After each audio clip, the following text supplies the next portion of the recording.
बातों में फंसाती है, फिर पॉकेट खाली कराती है।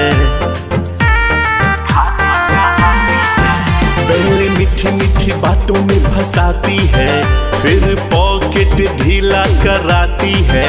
जब काम निकल जाता है तो लड़कों को ठेंगा दिखाती है। एटीट्यूड से भरी हुई है, एटीट्यूड से भरी हुई है, बात बात पे अकड़ती है। आजकल की लड़कियां लब का बिजनेस करती हैं। आजकल की लड़कियां लब का बिजनेस करती हैं।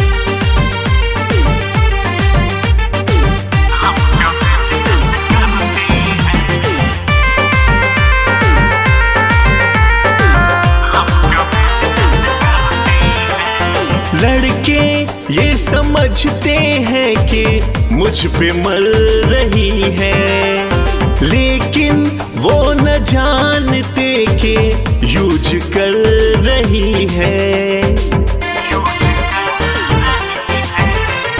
लड़के ये समझते हैं कि मुझ पे मर रही है, लेकिन वो न जानते कि यूज कर रही है।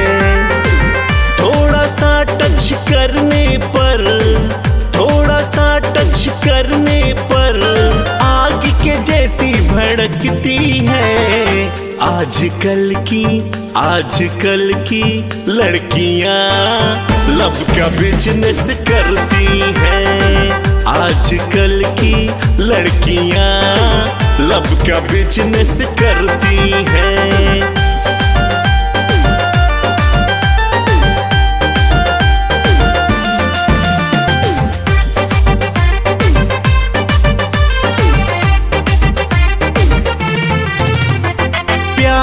मीठा जहर है यारो, सोच समझ के करना। जब किसी से करना तो मरने से नहीं डरना। प्यार मीठा जहर है यारो, सोच समझ के करना। जब किसी से करना तो मरने से नहीं डरना। प्रेमी परमेश्वर साहिद से, प्रेमी परमेश्वर साहिद से बेमतलब की लड़ती है। आजकल की लड़कियां लब का बिजनेस करती हैं।